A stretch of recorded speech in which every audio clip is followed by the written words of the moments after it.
আমাদের জেদ্দার পরবর্তী সিনেমা 'কে বলে বিপ্লবী কে বলে ডাকাত' ২৭শে মে রিলিজ হওয়ার কথা ছিল। এই ব্যাপারটা নিয়ে এই মুহূর্তে অনেকটাই আশঙ্কা রয়েছে। অর্থাৎ গতকাল থেকেই একটা আলোচনা শোনা যাচ্ছে যে জিদ্দার এই সিনেমাটা ২৭শে মে আসার সম্ভাবনা নেই। মানে এই সিনেমাটার ২ টো প্রোডিউসার নন্দী মুভিজ এবং সাথে ছিল আমাদের জিত ফিল্ম ওয়ার্কস। এই ২ টো প্রোডিউসারের মধ্যে এই মুহূর্তে নাকি কিছু একটা ঝামেলা তৈরি হচ্ছে রিলিজ ডেট নিয়ে। যার ফলে তারা ২৭শে মে সিনেমাটা রিলিজ করবে কিনা এটা পুরোপুরি সিউর না। বিষয়টা খুবই দুঃখজনক। যদিও আমরা জিত ফ্যানরা এই সিনেমাটার যে ডেটটা, রিলিজ ডেটটা সেটাকে আমরা আ কিন্তু আগেও কিন্তু মন থেকে মেনে নিতে পারছিলাম না। তো রিলিজ ডেট পরিবর্তন হলে সেটা আমাদের জন্য আহামরি কোনো দুঃখজনক বিষয় না। কিন্তু যেটা ভাববার বিষয় সেটা হচ্ছে অনেকেই প্রশ্ন তুলছে যে দুটো প্রোডিউসারের মধ্যে অর্থাৎ নন্দী মুভিসের সাথে জিদ্দার একটু প্রবলেম হচ্ছে, ঝামেলা হচ্ছে যেটা তাদের মতবিরোধের কিছু ব্যাপার-স্যাপার রয়েছে। এই ব্যাপারটা কিন্তু খুবই খারাপ। দুটো প্রোডিউসার, ২ টো প্রতিষ্ঠান। সেখানে একটা সিনেমা রিলিজ ডেট নিয়ে সিনেমাটা তো তারা তৈরি করেছে খুব যত্ন করে। সেখানে তাদের মধ্যে যদি কোনো ঝামেলা হয়, কোনো প্রবলেম হয়, সেটা খুবই দুঃখজনক হয়। কেন নয়? এতে সম্পর্ক খারাপ হয়, নিজেদের মধ্যে ভুল বোঝাবুঝি তৈরি হয়, নিজেদের ইমেজ নষ্ট হয়। তো আমি সেটার বিপক্ষে। আমি কখনোই এটা চাই না যে ২ টো প্রোডিউসারের মধ্যে কোনো ঝামেলা হোক। কিন্তু একই সাথে এই সিনেমাটার রিলিজ ডেটটা যদি পরিবর্তন হয় তবে খারাপ হয় না। তবে এই সিনেমাটা নিয়ে যেই আলোচনা হচ্ছে যেভাবে এই সিনেমাটা কিছুদিন পরই বিভিন্ন বিতর্কের সৃষ্টি করছে। তো সিনেমাটার জন্য খুবই নেগেটিভ ইফেক্ট পড়তে পারে। দীর্ঘদিন পরে জিদ্দা আসতেছে। জিদ্দার একটা সিনেমা নিয়ে।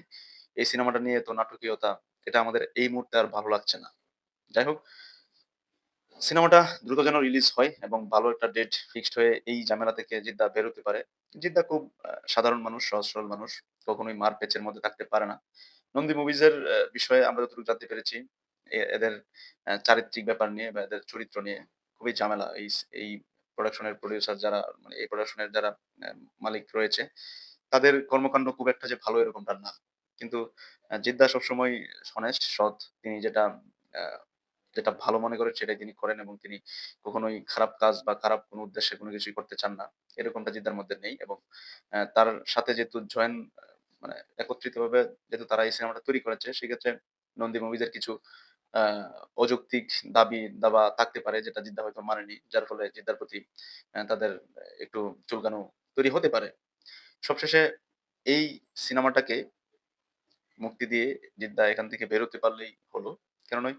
জিদ্দা ঝামেলার মানুষ না। জিদ্দা সবসময় ফ্রেশ থাকতে পছন্দ করে এবং নন্দী মুভিজও আহামরি কোনো প্রতিষ্ঠান না, আহামরি কোনো প্রোডিউসার না। এগুলো ২ দিনের বৈরাগী। জিদ্দার সাথে বহু বছর থেকে বিভিন্ন প্রোডিউসাররা কাজ করে আসছে এবং যেসব আ যেসব মানে প্রোডিউসার রয়েছে যাদের মধ্যে অ্যা দুর্নীতি বা অন্যায়ভাবে কিছু করার attention যাদের মধ্যে ছিল, তারা কিন্তু অনেকেই বিলুপ্ত হয়ে গেছে। টলিউডের মধ্যে তারা কিন্তু নেই। কিন্তু জিদ্দা কিন্তু আছে, এখনো আছে। জিদ্দার সাথে এর আগেও যেসব প্রোডিউসাররা ২ নাম্বারি করেছে জিদ্দার সাথে জিদ্দাকে ঠকিয়েছে। সেসব প্রোডিউসাররা কিন্তু দিনের পর দিন যতই যাচ্ছে তারা কিন্তু বিলুপ্তির দিকে যাচ্ছে এবং তাদের যে আগের পপুলারিটি এগুলো কিন্তু ধ্বংসই হচ্ছে। তো নন্দী মুভিজ ২ দিনের বৈরাগী।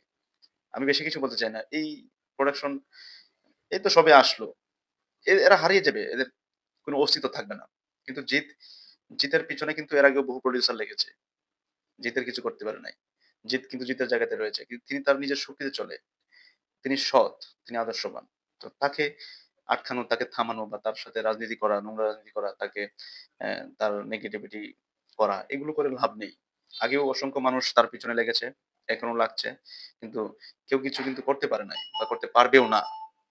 তো এই নন্দী মুভিজ, কোথাকার নন্দী মুভিজ তাদেরকে নিয়ে তো আমরা ব্যস্ত না। যেহেতু একটা সিনেমা তাদের সাথে করেছে, এই সিনেমাটা কোনভাবে শেষ হলেই হলো।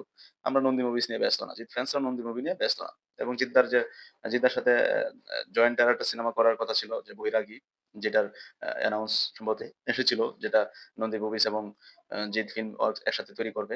এটাও নাকি শুনতেছি এখন হবে না। তো এটা না হোক। এটা না হলে আরো বেশি ভালো হয়।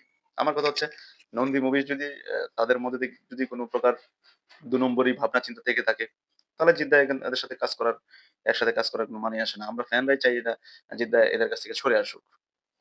তো শেষমেশ এই সিনেমাটা যেহেতু জিদ্দা করেছে নন্দী মুভিজ এর সাথে, এই সিনেমাটা কোনভাবে রিলিজ করতে পারলেই হলো।